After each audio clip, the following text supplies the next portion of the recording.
Shalom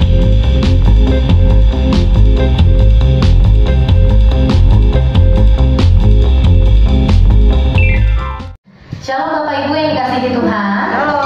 Puji Tuhan, jumpa lagi di ibadah online service saat hari ini.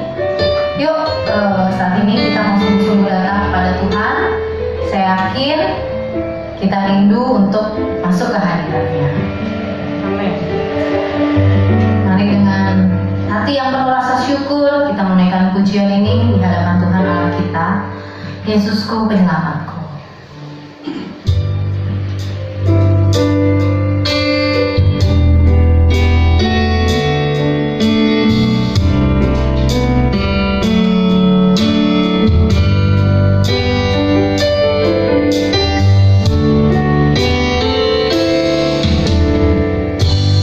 Yesus,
Terima kasih Tuhan untuk kesempatan yang indah kalau kami masih diberikan kesehatan, nafas yang baru, berkat yang baru setiap hari Tuhan. Terima kasih ya Bapa, kami yakin dan percaya ini hanya anugerah-Mu semata Tuhan. Terima kasih Yesus karena Engkau yang menjadi penyelamat kami. Terima kasih ya Tuhan. Kami siap memulai ibadah kami dari awal hingga akhirnya. Kami siap memberikan waktu yang terbaik ke depan ya Tuhan. Terima kasih ya Bapa, biar Engkau yang bekerja dan beracara dari awal hingga akhir ibadah kami. Hanya di dalam satu nama Tuhan Yesus Kristus Allah dan Juru Selamat kami berdoa. Haleluya. Amin. Puji Tuhan. Puji Tuhan. Semangat memuji Tuhan kita. Amin. Amin. Amin. Sebab Dia Allah yang dahsyat, Dia Allah yang hebat.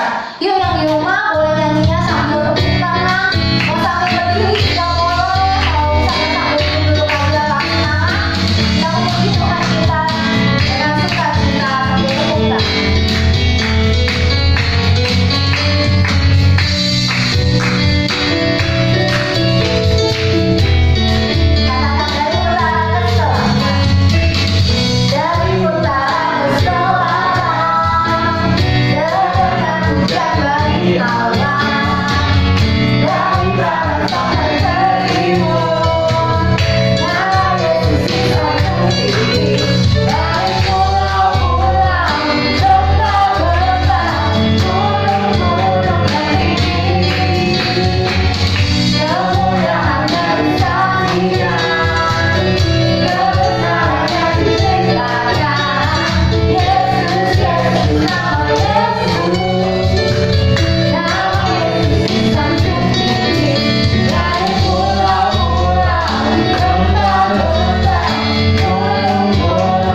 Oke, tiba saatnya kita akan mendengarkan firman-Nya yang akan disampaikan oleh hamba-Nya hari ini.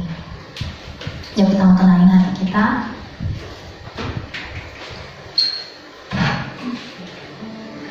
Kita mengatakan, kalau kami hidup Tuhan, kami mau hidup untuk-Mu. Biarlah pujian ini bukan karena enak aja dinyanyiin, tapi benar-benar keluar dari dasar hati setiap kita.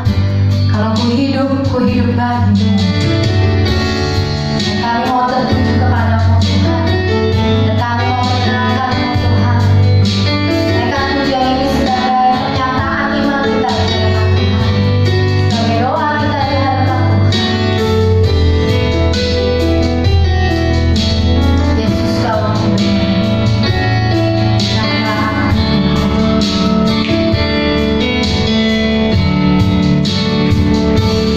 Yesus, Kau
Shalom Bapak Ibu Saudara yang dikasihi Tuhan, kita mengucap syukur untuk kesempatan kita boleh beribadah pada hari ini.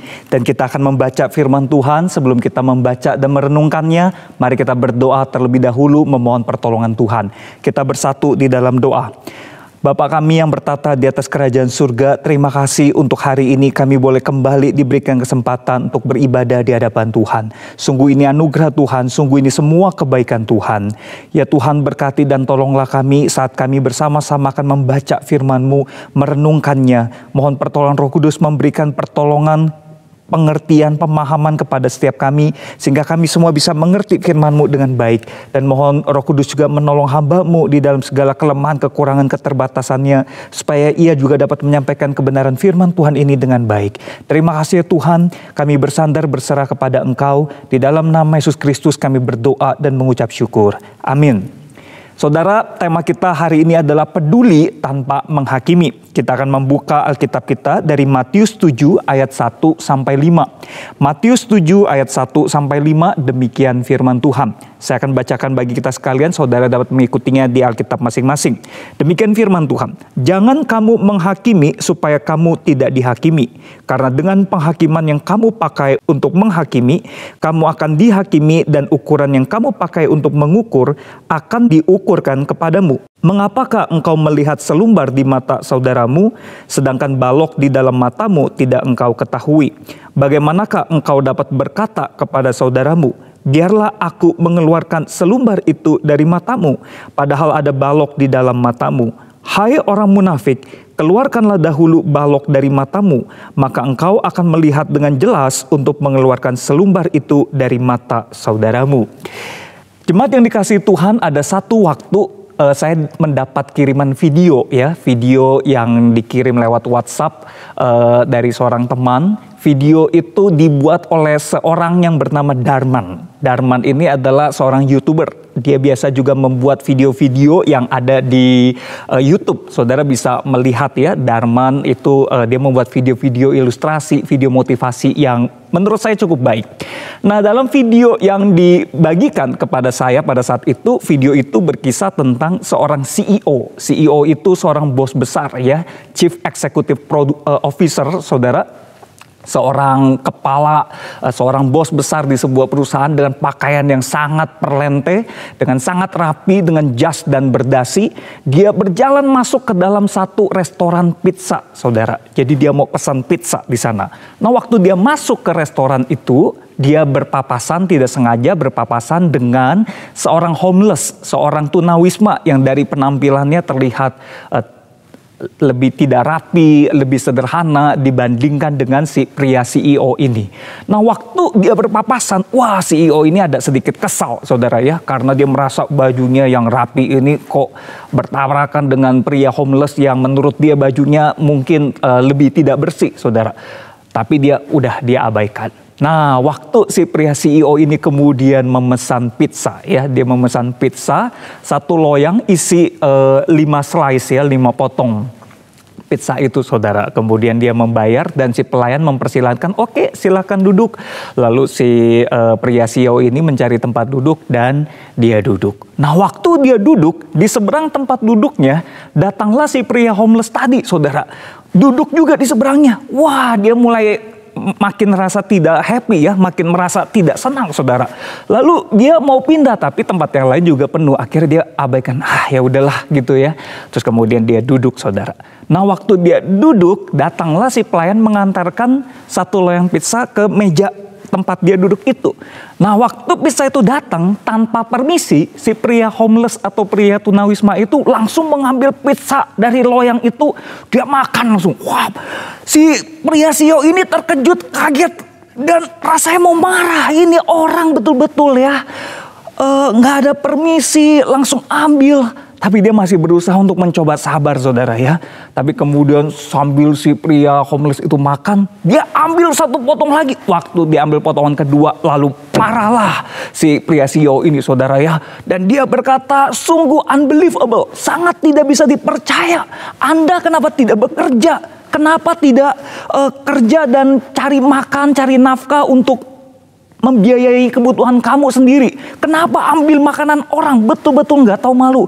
Dia marah-marah seperti itu, saudara. Waktu dia marah-marah seperti itu, si pria homeless ini mukanya sedikit kebingungan. Lalu tidak lama kemudian datanglah si pelayan membawa 1 loyang pizza lagi, saudara.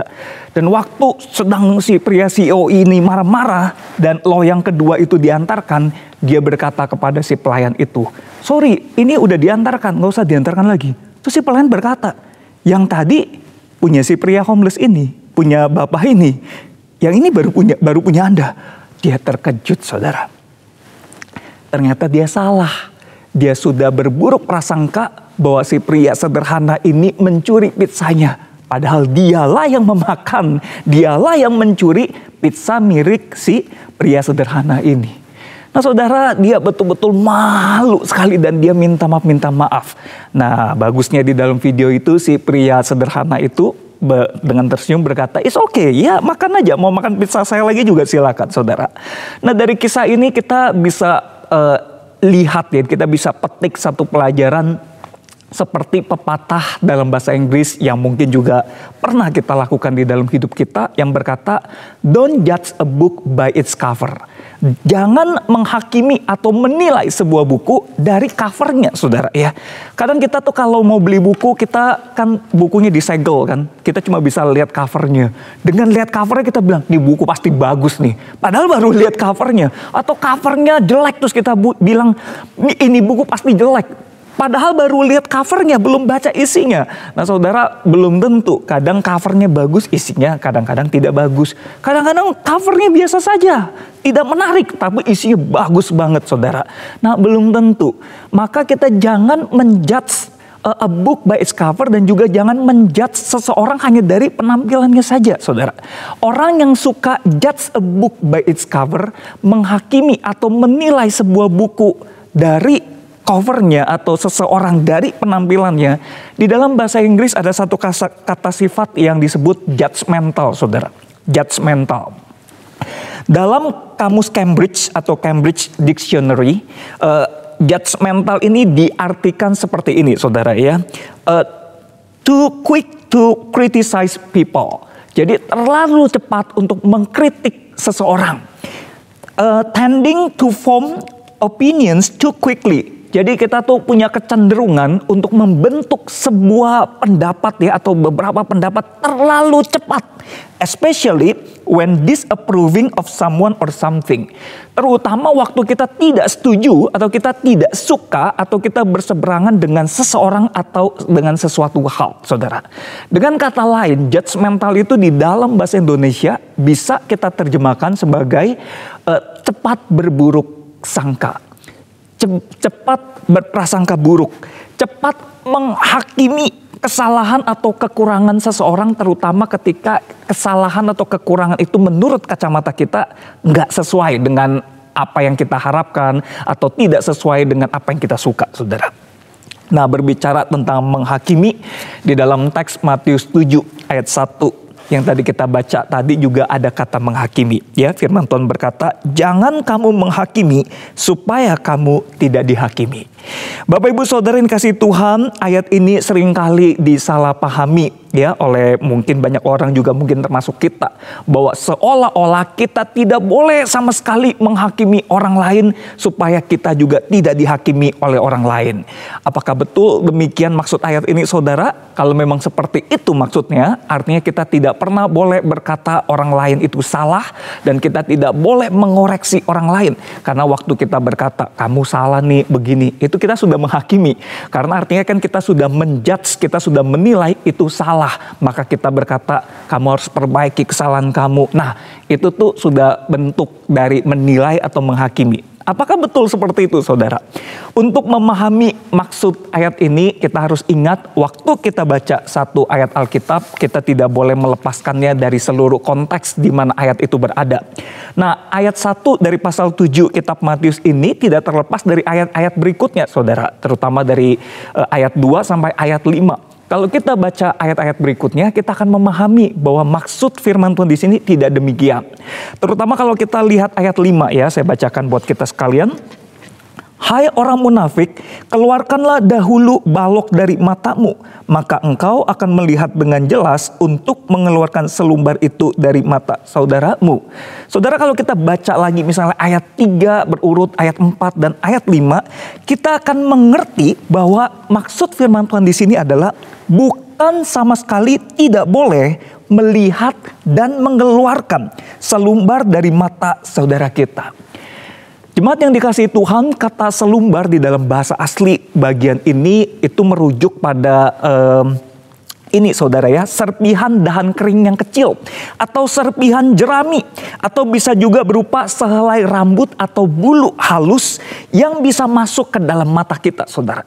Jadi selumbar adalah sesuatu yang kecil yang Tuhan Yesus pakai istilah ini untuk menggambarkan kadang kita suka melihat ya hal-hal atau kesalahan-kesalahan atau kekeliruan-kekeliruan yang kita lihat pada sesama kita, yang mungkin hal yang kecil-kecil yang lebih remeh-temeh begitu saudara ya.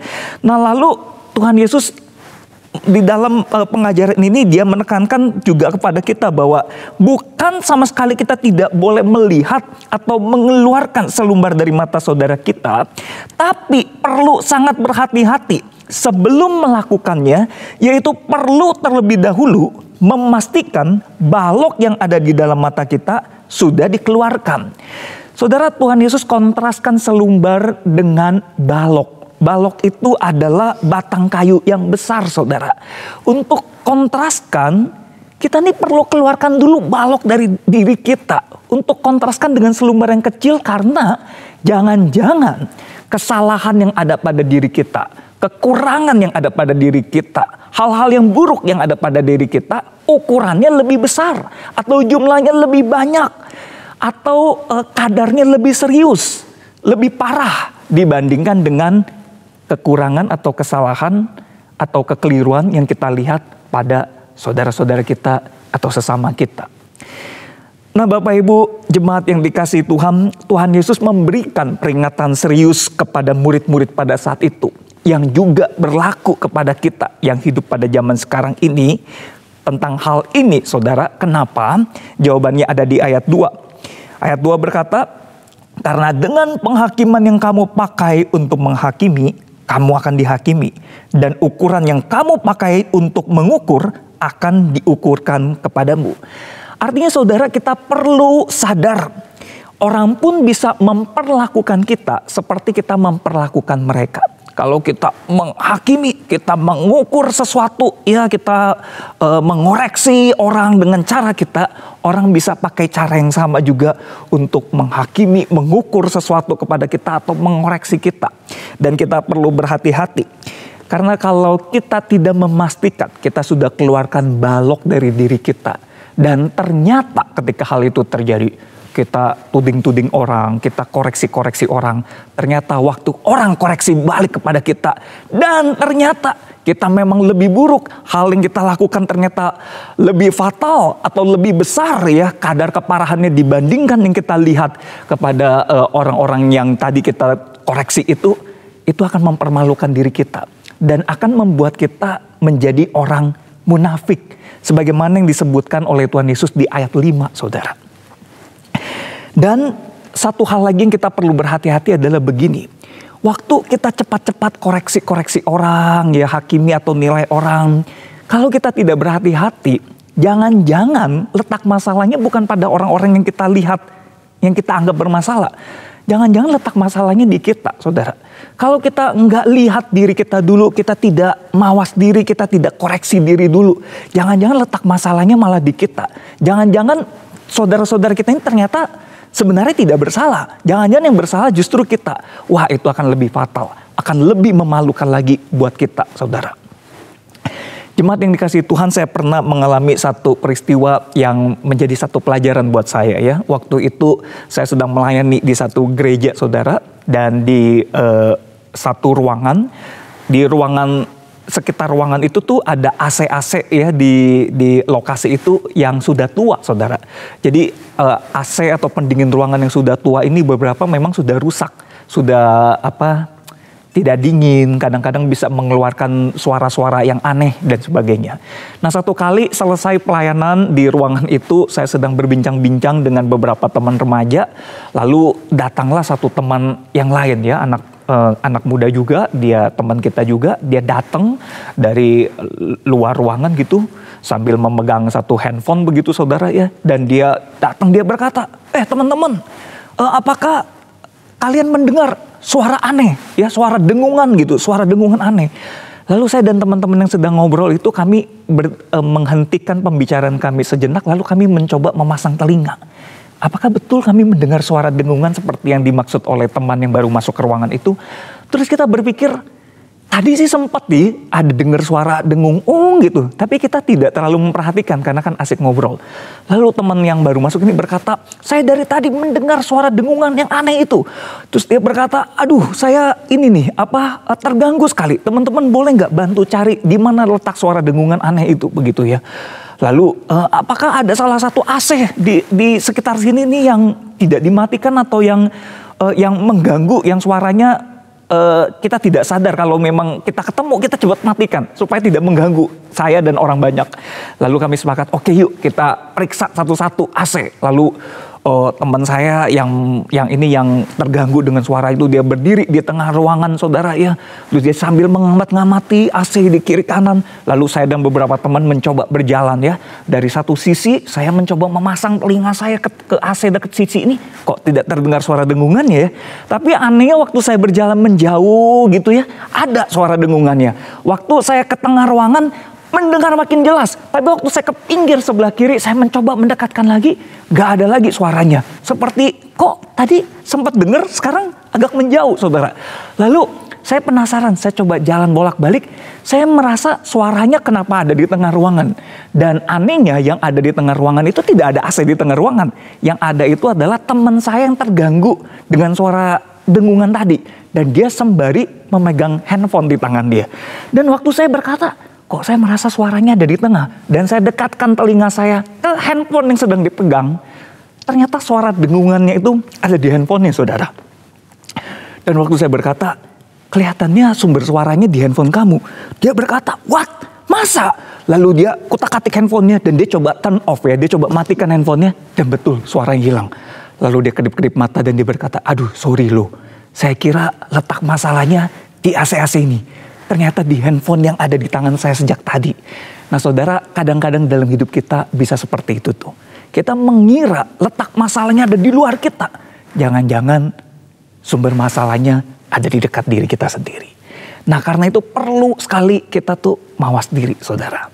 Nah secara singkat untuk menyimpulkan pengajaran Tuhan Yesus di dalam Matius 7 ayat 1-5 ini. Boleh disimpulkan seperti ini saudara.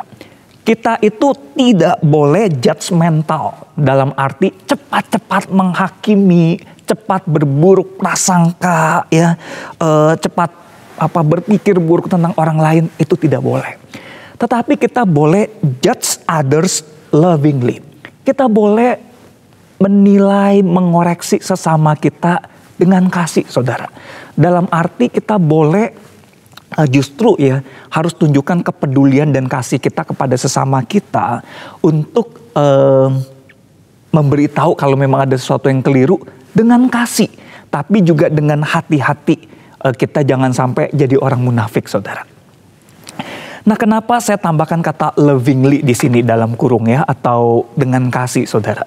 Karena kalau kita lihat konteks dekat dari Matius 7 ayat 1-5, yaitu ada di ayat 12, beberapa ayat di bawah pengajaran Tuhan Yesus ini, di sana firman Tuhan berkata, segala sesuatu yang kamu kehendaki supaya orang perbuat kepadamu, perbuatlah demikian juga kepada mereka. Itulah isi seluruh hukum Taurat dan kitab para nabi.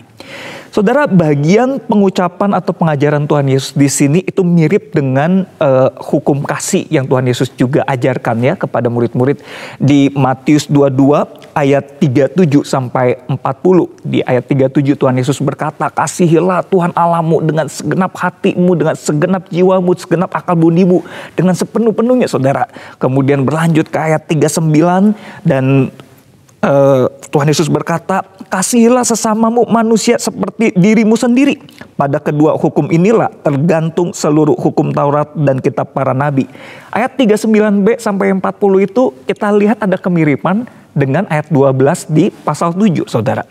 Dari sini kita bisa mengerti, saudara, bahwa ketika Tuhan Yesus mengajarkan tentang hal kita menghakimi atau mengoreksi sesama kita yang perlu dilakukan dengan sebuah sikap kehati-hatian, memastikan balok itu dikeluarkan dulu dari diri kita, jangan sampai kita menjadi orang munafik. Itu pun ada konteks kasihnya, saudara ya. Jadi kita diajarkan oleh Tuhan dalam hal menghakimi atau mengoreksi itu pun harus dilakukan dalam konteks kasih. Bentuk kepedulian, bentuk kasih sayang kita kepada sesama. Jadi tidak boleh kita mengoreksi seseorang itu tidak ada kasihnya. Kita menjadi orang yang judgmental kalau tidak ada kasih. Karena tendensi atau kecenderungan atau motivasi kita untuk mengoreksi barangkali bukan untuk kebaikan dia, tapi untuk menjatuhkan dia. Tetapi kalau kita punya kasih, kita tidak akan ada niatan buruk kepada orang-orang yang kita mau koreksi itu. Kita akan beritahu baik-baik dan kita kasih tahu itu untuk kebaikan dia. Bukan untuk mempermalukan dia, bukan untuk menyakiti dia, bukan untuk melukai dia. Saudara, maka secara praktis pelajaran yang kita bisa petik dan kita bawa pulang untuk kita lakukan dari pelajaran firman Tuhan ini adalah yang pertama, saudara, kita harus keluarkan dulu balok dalam tanda kutip dari mata kita. Kita harus keluarkan dulu balok dalam tanda kutip dari mata kita. Artinya kita perlu sadar diri kita tidak sempurna, kita juga banyak kekurangan, dan sebelum kita koreksi orang lain, kita perlu introspeksi. Kita perlu koreksi diri kita terlebih dahulu. Saudara, dalam konteks pandemi seperti saat ini, kita banyak melakukan pelayanan dalam bentuk rekaman. Seperti yang juga kita lakukan dalam ibadah pada hari ini, saudara. Nah, saya di tempat pelayanan saya sebelumnya, di sebuah gereja, kami juga melakukan rekaman ya sebelum akhirnya kami bisa live streaming. Nah, waktu kami melakukan rekaman, kami juga berdiri di mimbar gereja, di depan mimbar gereja seperti ini. Lalu kemudian di belakang itu kan ada backgroundnya, biasa ada dinding, saudara ya, dinding gereja atau kadang-kadang ada latar belakang salib dan sebagainya. Nah, kebetulan gereja tempat saya melayani sebelumnya itu bagian belakangnya itu adalah ini, dinding yang ada tali, saudara ya. Tali itu adalah tali tali pengait dari layar LCD proyektor. Kalau misalnya kita ada screen gitu ya di ruang gereja kita, itu kan biasanya ada layarnya, di bawahnya dipasang tali supaya dia tidak tiba-tiba naik atau bergoyang dan sebagainya. Nah, tali itu tuh diikat simpul, saudara, tali tambang tipis ya berwarna kuning, itu diikat simpul. Sehingga talinya itu tuh kayak ada kriwilnya begitu. Kalau misalnya liturgos atau pemimpin pujian atau pengkhotbah sedang melayani, tangkapan kriwil tali itu tuh terlihat gitu oleh kamera, saudara. Nah, jadi waktu saya mengikuti ibadah ya, dengan memperhatikan tayangan YouTube misalnya dari screen itu, dari layar handphone atau layar laptop saya perhatikan sekali kriwil itu. Dan itu mengganggu sekali buat saya, saudara. Kemudian satu kali saya menelpon pengurus multimedianya ya. Dan saya berkata, saya bilang, Pak, saya mohon maaf sebelumnya, saya mau minta izin. Boleh nggak saya tuh lihat ada kriwil tali ya. Saya tahu itu tali screen itu tuh, tali layar monitor itu. Boleh nggak saya minta izin untuk saya perbaiki kriwil itu ya. Simpul yang kriwil itu lah, buat saya tuh mengganggu gitu ya. Saya bilang mungkin buat orang lain tidak mengganggu, tapi saya tuh rasa saya mau perbaiki, kalau bisa saya luruskan supaya tidak mengkriwil gitu, atau nanti saya sholatip atau bagaimana lah supaya dia tidak kriwil begitu ya. Terus si bapak ini sempat ketawa dan dia berkata, oke, silakan Pak Hendra, silakan ya, silakan diperbaiki ya Pak Hendra, silakan. Lalu saya pinjem kunci dari pengurus gereja dan saya menuju ke ruang ibadah itu di hari biasa ketika tidak ada kegiatan, dan saya memperbaiki, saudara. Ternyata tidak bisa diluruskan karena simpulnya diikat cukup keras. Lalu akhirnya saya sholatip supaya dia tidak kriwil dan dia jadi lurus seperti itu. Nah, sebetulnya saudara, selama saya mengikuti ibadah, jarak pastori tempat saya tinggal dengan sumber kriwil itu jaraknya tuh puluhan meter saudara, bahkan ratusan meter. Karena kan jauh ya, dan saya menyaksikannya kan dari handphone atau dari laptop gitu yang melihat YouTube. Itu jaraknya jauh sekali. Tapi kriwil itu saya bisa amati, saya bisa lihat saudara. Ada satu kali saya dapat kesempatan untuk melayani khotbah Natal. Renungan singkat sekitar 15-20 menit. Nah, selesai saya berkhotbah, saya tidak lihat-lihat lagi hasil rekaman itu, dan rekan-rekan yang merekam juga tidak ada info apa-apa. Kemudian video itu dimasukkanlah ke dalam rangkaian acara Natal itu ya. Natal tahun lalu saudara, 2020. Natal di tengah pandemi. Kemudian ketika itu di launch saudara ya, ketika tayangan itu disiarkan pada saat malam Natal, saya bersama dengan keluarga juga melihat. Begitu adegan saya berkhotbah itu muncul, saya tersentak kaget. Istri dan anak-anak saya juga langsung tertawa. Dan bukan hanya kami yang terkaget, jemaat-jemaat juga banyak yang terganggu. Dan mereka kemudian beberapa chat saya. Aduh, firman Tuhan disampaikan memberkati. Tapi sayang loh Pak Hendra. Saudara tahu apa yang disayangkan? Ternyata ada kriwil di rambut saya yang saya tidak sadar. Dan kriwilnya itu mengganggu. Entah bagaimana ceritanya, saya kok tidak sadar ya. Apa rambut saya itu tiba-tiba ada berubah posisi menjadi kriwil yang mengganggu sekali. Dan waktu saya lihat itu, aduh saya malu saudara. Tapi apa mau dikata, sudah jadi saudara kan, video itu sudah ditayangkan.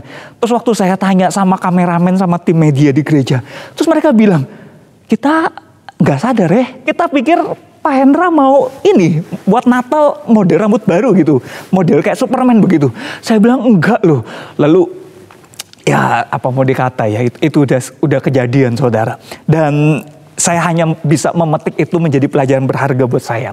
Apa pelajaran berharga buat saya saudara? Saya jadi belajar. Sebelum saya melayani untuk berkhotbah seperti hari ini, saya harus mengaca dulu. Saya harus lihat, kalau nggak bawa kaca ya pakai handphone ya untuk untuk coba lihat di handphone, berkaca dulu apakah ada kriwil, ada yang keliru pada saya sebelum saya naik. Tapi bukan hanya itu saudara. Sebelum saya menyampaikan firman Tuhan, terlebih penting saya harus berkaca dulu di hadapan Tuhan. Apakah yang saya mau sampaikan kepada saudara itu sudah saya lakukan terlebih dahulu atau belum?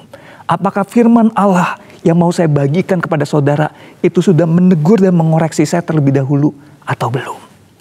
Saudara, penting sekali bagi kita untuk kita sebelum mengoreksi orang lain, kita berkaca dulu di hadapan Tuhan.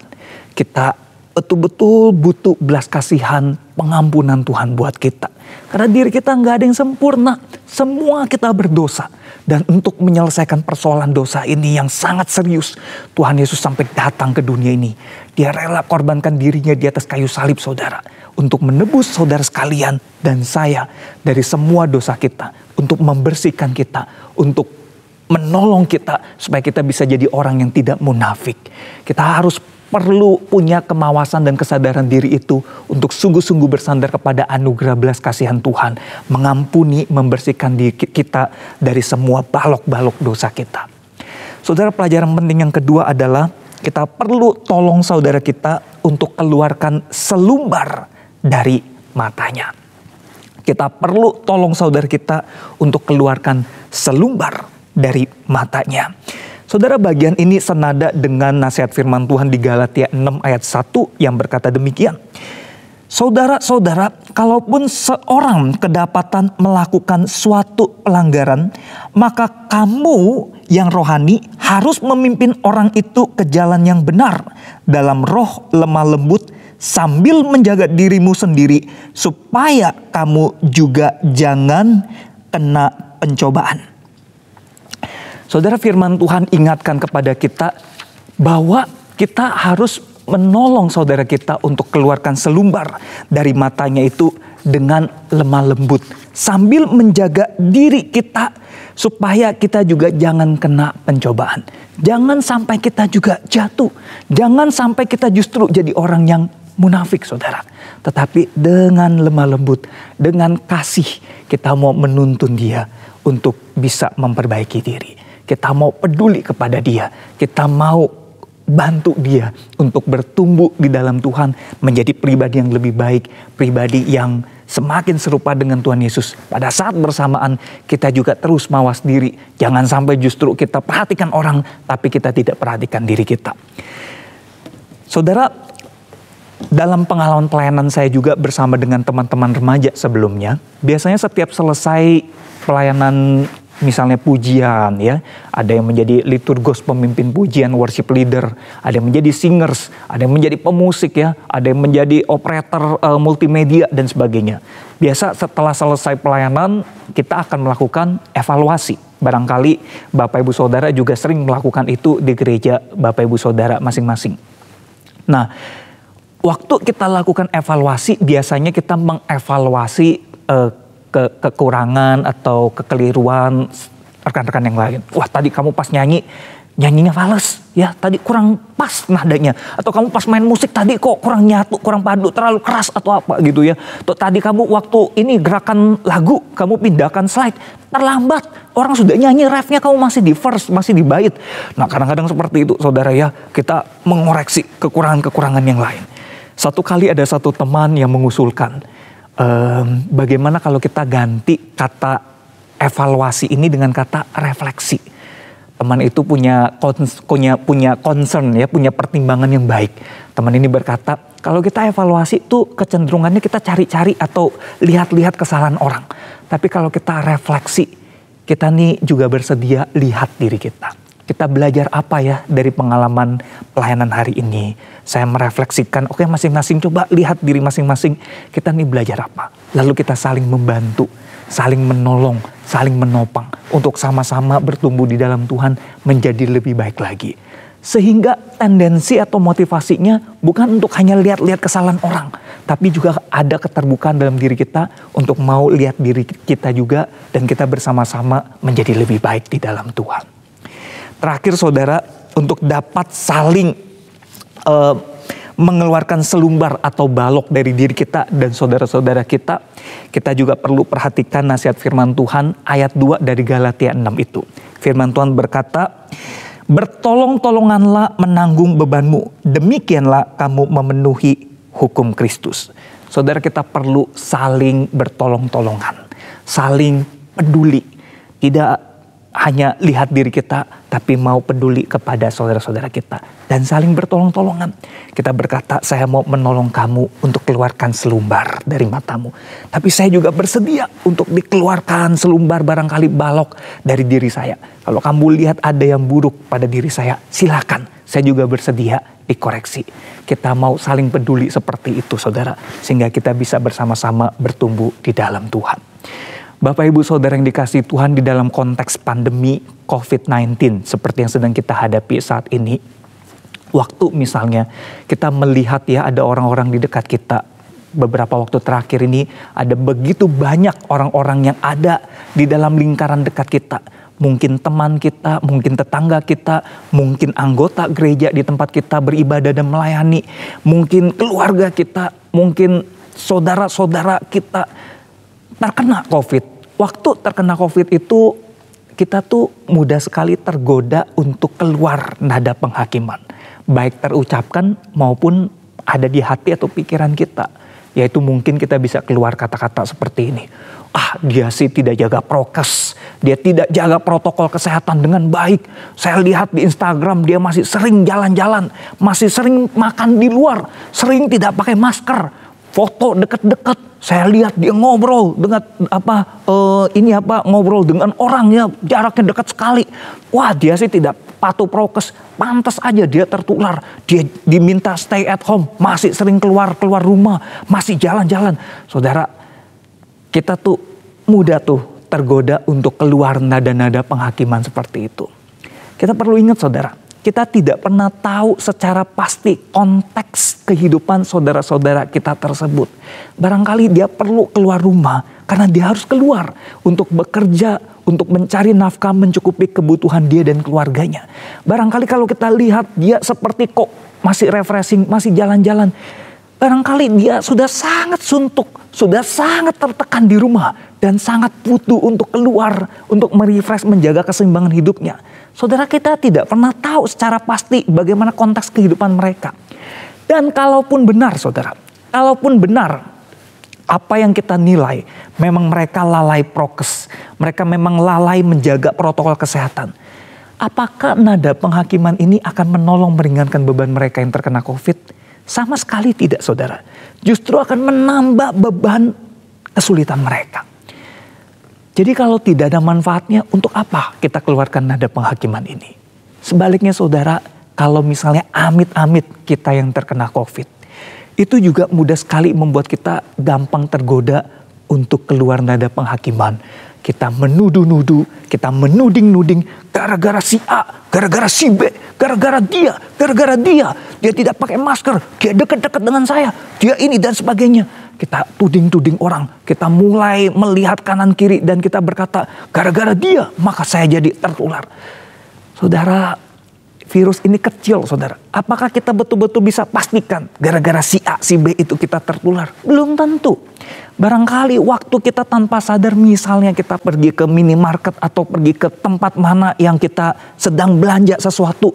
Lalu di sanalah barangkali kita bisa tertular, kita tidak tahu. Atau misalnya kita pas ada di satu daerah yang kita tidak sadar sama sekali. Jadi belum tentu saudara. Dan karena ini belum tentu, ini juga tidak ada manfaat apapun waktu kita tuding-tuding seperti itu. Malah ada mudarat, ada keburukan yang bisa merusak relasi kita dengan sesama kita. Dengan tuding-tuding seperti itu kalau terdengar oleh saudara kita, tentu mereka akan merasa terlukai, bukan? Maka itu saudara, buanglah jauh-jauh semua nada penghakiman di dalam situasi pandemi COVID-19 ini. Tapi marilah kita melakukan nasihat firman Tuhan untuk kita selalu mau saling peduli, saling memperhatikan, saling bertolong-tolongan. Dan kalau sampai kita harus memberikan koreksi, itu betul-betul untuk kebaikan saudara-saudara kita. Kalau tidak ada kebaikan sama sekali, kita abaikan, kita lupakan, jangan kita lakukan. Kiranya firman Tuhan boleh menolong kita dan memberkati kita semua. Amin. Mari kita bersatu di dalam doa. Bapa dalam surga, kami manusia-manusia yang lemah di hadapan-Mu. Seringkali kami gampang tergoda untuk keluar nada-nada penghakiman kepada sesama kami. Karena mungkin itu yang bisa meredakan stres kami atau membuat kami merasa sedikit lebih tenang. Tapi sesungguhnya itu adalah hal yang salah, hal yang tidak sesuai dengan firman Tuhan. Ketika kami bersikap judgmental, ketika kami berburuk prasangka kepada orang lain yang tidak ada faedahnya sama sekali. Tetapi sebaliknya ketika firman Tuhan ingatkan bahwa kami justru harus saling peduli, saling memperhatikan. Waktu kami harus mengoreksi sesama kami mengoreksi mereka dengan kasih. Tetapi juga dengan terlebih dahulu memperhatikan diri kami. Mengeluarkan balok yang ada dalam diri kami di hadapan Tuhan. Mohon Roh Kudus menolong kami bisa lakukan firman-Mu dengan baik. Terima kasih ya Tuhan, terima kasih. Tolong kami di dalam masa yang tidak mudah ini, supaya kami bisa bersama-sama melewati kesulitan ini dengan baik, dengan pertolongan Tuhan. Terima kasih ya Bapa, di dalam nama Tuhan Yesus Kristus, kami berdoa dan mengucap syukur. Amin. Puji Tuhan, saya yakin kita semua diberkati oleh firman-Nya yang sudah kita dengarkan hari ini. Biarlah kita bukan hanya menjadi pendengar saja, tapi kita menjadi pelaku firman. Amin. Untuk Bapak Ibu yang mereka ingin memberikan persembahan, di sebelah kanan saya ini sudah ada nomor rekeningnya. Silahkan, saya ucapkan syukur. Bisa di sini ya, transfer ya. Diharuskan atau diwajibkan transfer di sini, oke. Untuk membantu juga operasional gereja. Terima kasih untuk persembahannya. Tuhan Yesus memberkati. Oke, di akhir ibadah kita saat ini, yuk kita sekali lagi mau memuliakan Dia. Kita mau naikkan pujian ini, kemuliaan bagi Allah di tempat yang maha tinggi. Kemuliaan bagi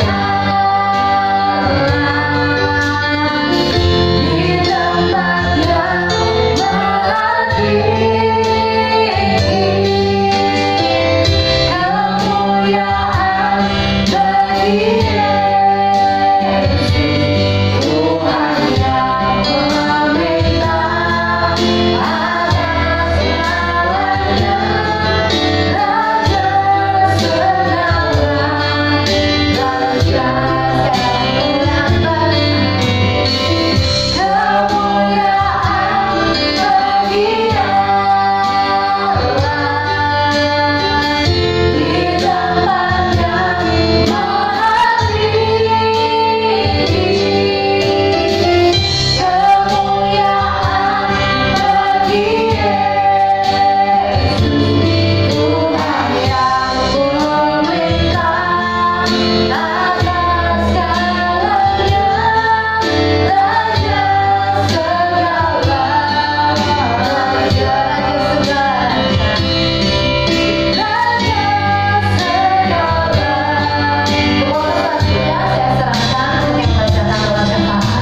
firman-Mu untuk hari ini Tuhan. Terima kasih, biarlah kami juga boleh melakukan firman-Mu Tuhan.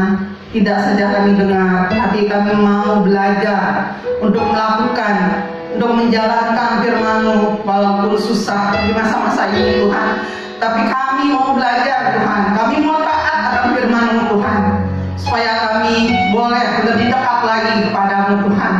Terima kasih Bapak, terima kasih untuk firman-Mu yang sudah menegur kami, yang sudah menguatkan kami, yang sudah menjadi penghiburan bagi kami Tuhan.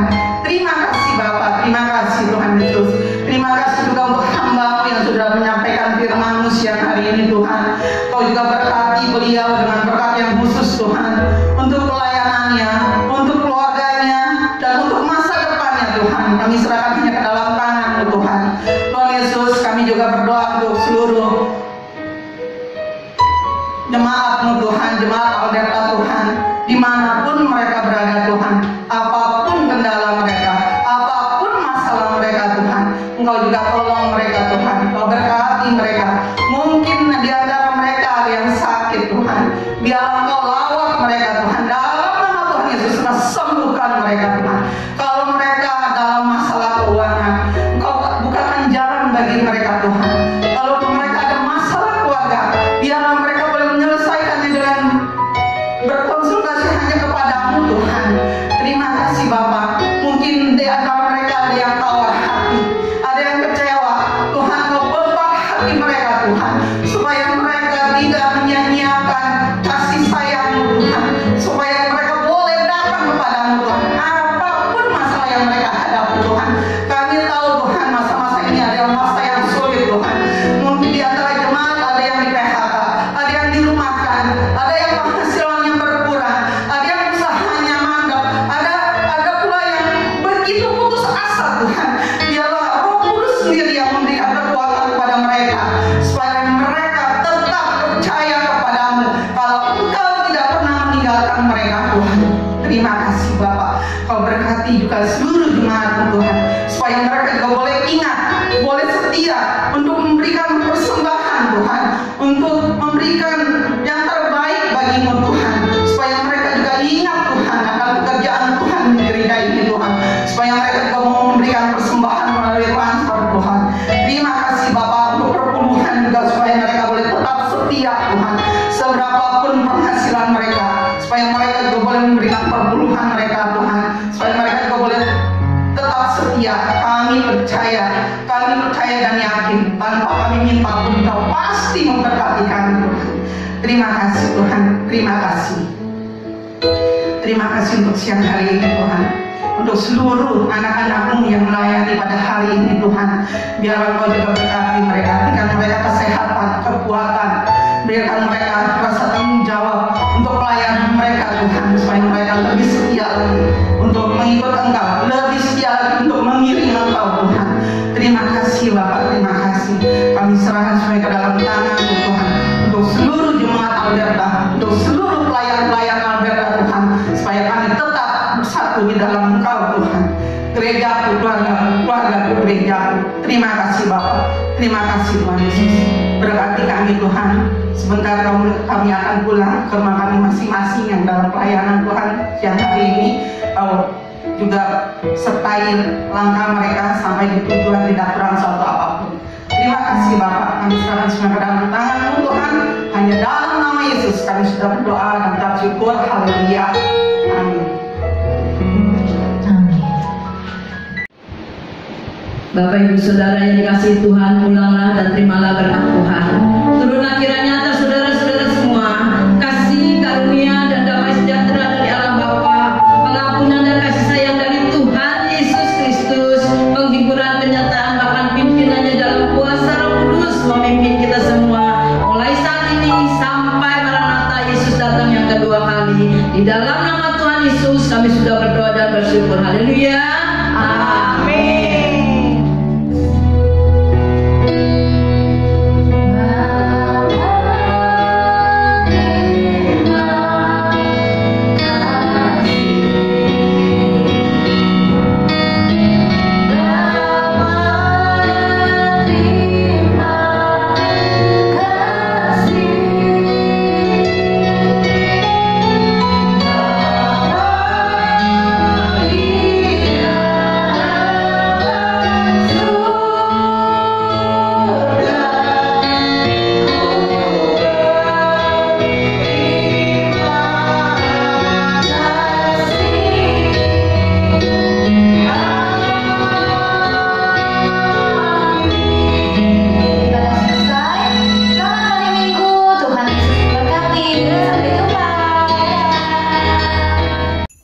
Salam sejahtera bagi kita semua.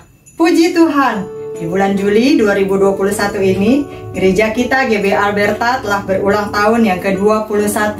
Badan pengurus GB Alberta memantapkan hati untuk melangkah maju, melaksanakan rencana renovasi bangunan gereja kami yang selama ini bertahun-tahun sudah kami doakan bersama-sama. Adapun usia bangunan yang sudah cukup tua, yaitu 36 tahun, menyebabkan kami seringkali mengalami gangguan dalam bidang kelistrikan yang bolak-balik korslet, mengalami gangguan dalam bidang saluran air yang terkadang menimbulkan bau yang kurang sedap, dan juga beberapa kali langit-langit itu jebol sehingga air hujan itu membanjiri lantai yang ada di bawahnya. Bahkan ruang ibadah kami beberapa kali juga mengalami kebanjiran. Saat ini dana yang kami miliki memang masih jauh dari jumlah yang dibutuhkan untuk menyelesaikan seluruh rancangan. Oleh sebab itu, kami ingin mengajak Bapak Ibu Saudara-saudari untuk menyatukan hati, untuk bergandengan tangan, bergerak bersama dengan kami, mendapatkan kehormatan, memperbaiki rumah Tuhan GBI Alberta. Kami percaya kalau kita menyatukan hati, bergerak bersama untuk kemuliaan nama Tuhan, kita menabur dengan mencucurkan air mata, maka kita pasti akan menuai dengan bersorak-sorai. Silakan Bapak Ibu Saudara bisa membagikan video ini kepada siapa Tuhan menggerakkan hati Bapak Ibu Saudara, untuk mereka juga bisa mendapatkan kehormatan, ikut serta berpartisipasi, berbagi berkat atas apa yang Tuhan sudah berikan, memberikan janji iman mereka untuk memperbaiki rumah Tuhan GBI Alberta bersama dengan kita semua. Terima kasih atas partisipasi Bapak Ibu Saudara. Tuhan Yesus memberkati kita semua. Gerejaku, keluargaku, keluargaku, gerejaku, Alberta, Allah selalu beserta dengan kita.